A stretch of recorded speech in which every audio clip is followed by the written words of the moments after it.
chers fidèles internautes de Aerotech TV officiel, chaîne de référence, bienvenue sur votre émission Actualité politique. Je suis là, votre M de servante Carmen Aladjo, la diva. Merci de la confiance, merci de la fidélité. Kanina le Bakake, abonnez-vous pour la précision, n'a pas de détail. Là, je dis bonjour à mon papa Jean-Paul Kabianes, Lona Chitunga. Bobi Chitunga, on les kate, Lona, bonjour Chitunga. Bonjour maman Carmen.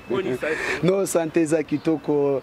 Et puis na sepeli na bandeko ya ngai à travers chaîne Nabino au bazo ko senga David Tunga le défenseur na ligibino trop na so na bina bandeko tanga bakombo ti mokolo Jésus saroya na ligibino trop na pour balinga pe na ba obalinga ngate na ligibino surtout soki boza na makila ya Congo et tant que bandeko na ba congolais je vous aime trop. Ok tu tunga oh yé ya lobby tu te betali solo ya matinée tu venais matinée les kaki les 12 et les kaki ndeni. Merci beaucoup. Je crois que ezalaki journée uniquement pour célébrer base.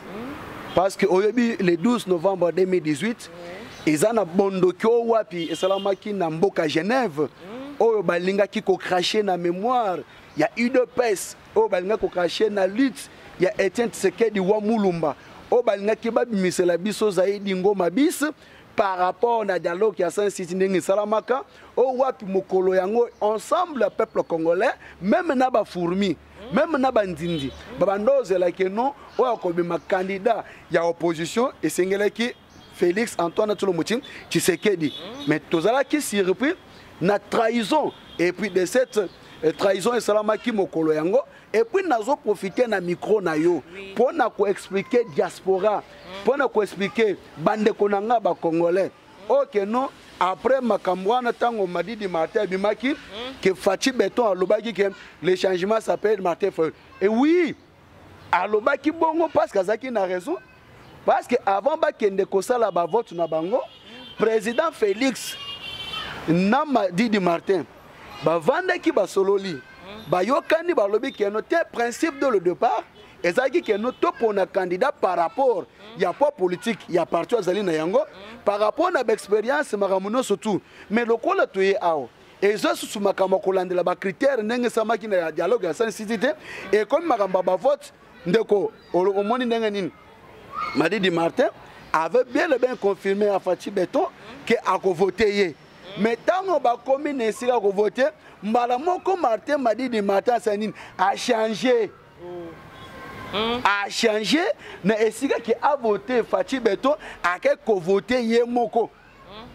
Il y a un président Félix parce qu'il faut que nous président Fachi Beton a voté na politique, Amélie Libélé na politique, a Koli na politique, a eu pouvoir na politique. Si Marambo est allé politique, attendez ça parce que d'ailleurs il y a coutunde kolokombo à la muka. Pour y bisaka banque bande kobotika ko rêver. Toi qui est na élection ou sans machine à voter. Il y a un mona quand même Muzitu à la déclaration na Top Congo. Pour na koloba que non président Félix aza honnête, aza sincère, aza sérieux. Ba déclaration ne peut pas na bango. Tant que comme na moment vote, Malamoko Martin Madidi a changé. Yango moni Fachi Beton après ça changement wana biso pe base tango toka ki sango wana to moni ke no ekoki koleka bongo te ndeto telemaki le 12 pour na koye bise ki a retiré signature effectivement pas retiré signature et de cette occasion nazo profiter pe ko pesa merci na hiérarchie à partir na biso au bazu mokolo ya le 12 novembre pour na ko dédier on a ba combattant pour na ko reconnaître valeur na biso nazali ko pesa bango merci les amo ko biso to pour na ko célébrer journée na biso de la base mokolo wana to salaka retirada na 2018 le 12 novembre 2018 to salaka retirada to ko sasko remontada le 30 décembre 2018 to bimiso azalelo Félix Antoine Tshisekedi Fachi Beton azali président ya République démocratique du Congo. To mona ki pe Martin Fayulu pas célébrer ki ya une année jour au ba pisa ba qui est président na Genève mona ki ngo tasa ki pe matinée. Oh mais ça journée ya trahison bango basalaki ya liboso po mona ke no simbaki tempia ke zalaki bato yaki na bango te pour vous dire que notamment loba comme on y kala ceux qui peut-être au lingi ba ben opposant il a fallu dire melana sima IDPS il a fallu dire melana sima ya mkongo ko ba be senande il a fallu ba memayo ozala mwana ozo memela président fait moi na bitinda président Félix Mais Madidi Martin, c'est l'UDPS qui a fabriqué. Madidi Martin, c'est l'UDPS qui a fabriqué. Mais tant que ben ici maintenant, est-ce qu'on a gibat? Non, mon n'a pas battu. Et puis communication, il n'a pas ce qui. C'est pour vous dire que non, à Bandai Kokanisa que le col a botté la dynamique de l'opposition. À ça, il m'a déjà dans la mouka. À Bandai qui peut colocater ce qui peut être depuis à Bandai la déclaration naïe. Parce que nous avons bien que Martin m'a dit c'est un constant défi politique. Constance na politique na ba déclaration naïe c'est la raté. Il faut avoir na UDPS. Comment ça fait un parti le la UDPS ça lui transcende dans l'opposition. Bisoto comme parti mallette Yassima ya muto bisoto bimisi fabriqué et ça impossible. Tozali na président élu démocratiquement comme on a Félix Antoine Tshilombo Tshisekedi Fachi Beton Oboyi OK Congo Brazza kuna pesa Congo balba pa lingala lingala to betali solo ya matinée tout monde qui jamais kabundu likolo podium à s'adresser na FCC pourquoi? Oui, merci beaucoup moi na mboka. Il faut yeba que nous bato ya ngambu kuna ya FCC. Bayeba que ceux qui lelo bazana souffle de vie, ceux qui lelo bazali ko circuler sans problème, ceux qui lelo ba copier sa déclaration en bon uniforme sans problème sans être inquiet et ça pour le président Félix. Dans le bien pour na yemoko pour na président Félix parce que ensemble le peuple congolais melo nazoye biso que no bato na balinga bazana mbokoti melo balinga bazala na exil mbelo oso nga bazala déjà na baboloko mais bakokangama mabe nous surtout basala na peuple congolais un jour justice ko sala musala le colon na bango on se comprend on ne peut pas accepter que on est dans la coalition mais ba acte bande ko na biso ba posaka et ça toujours cohabitation. Token a gratuité enseignement. Si on est en coalition, Bango peut pas applaudir. Parce que ça bonne volonté politique, il y a président Félix. Vous allez incarner Katinaye. Mais au moment où on a Chadaro, gratuité, et ça, il y a Joseph Kabila. Oh. Mais à la Kisabi, ce même matin dans le village, wapi même matin, bana misala na eba tanga classe au félé. Tout le monde a matin pour na lobby et bana les gens dans le Bumbashi. Oh. C'est que article 43, bakabole yango des gens. Donc c'est-à-dire que les Congolais ont mérité qu'on bénéficie gratuitement de l'enseignement de la base. N'a pas muso ko profiter na yangote. Ba pese ku tumbongo. Pour ton mis l'école ti le lot to ko mo na yangote. Tant que premier ministre, as premier ministre pour l'ensemble du peuple congolais. Mais a préféré ko tonge pas na bango kuna. Ko tonge université. Voici bato ba kamamboka oyo.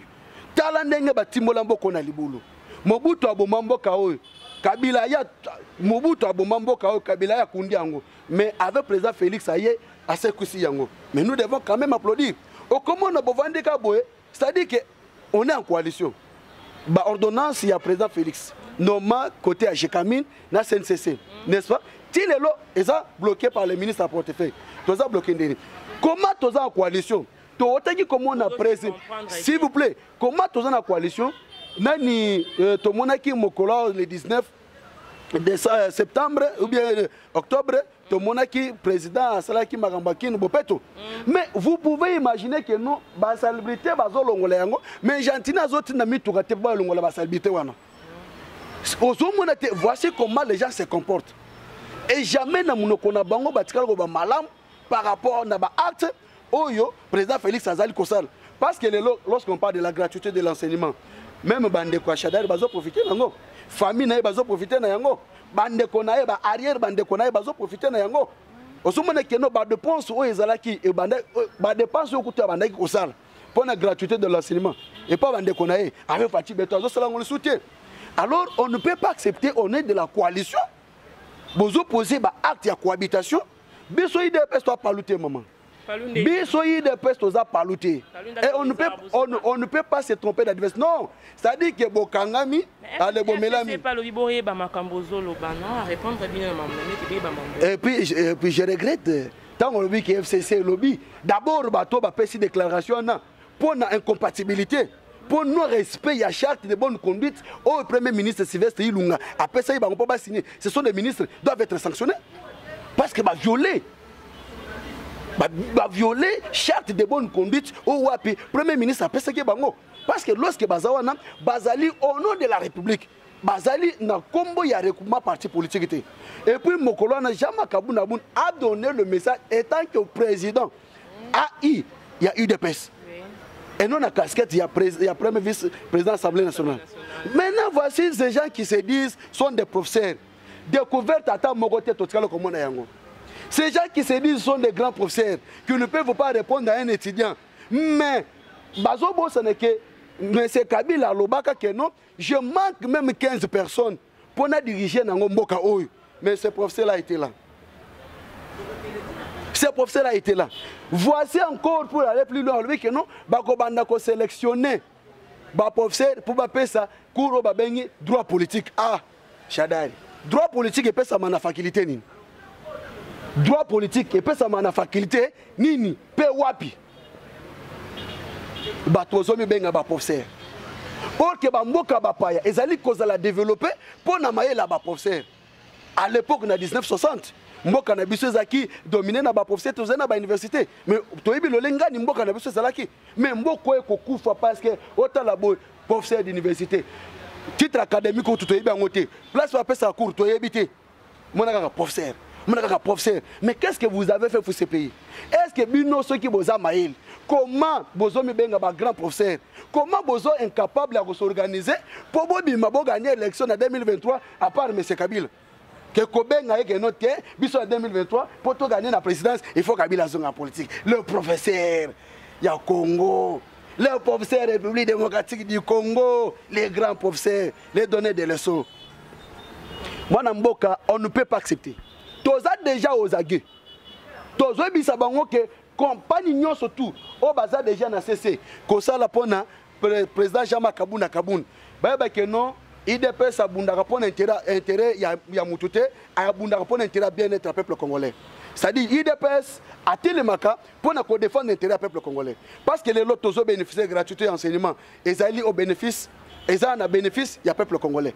Lobi kuna santé tant ils ont fait, ils ont bénéfice du peuple congolais. Lobi kuna maternité fait, ils ont bénéfice du peuple congolais. Ce n'est pas seulement l'IDPS ou bien ce n'est pas seulement les combattants de l'IDPS qui vont en bénéficier en particulier ou bien en général, na distinction. Non. C'est-à-dire que les Japon a bien-être.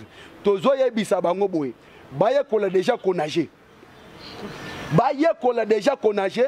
Ceux qui peut-être s'est trompé d'adversaire. Vous allez répondre coup par coup.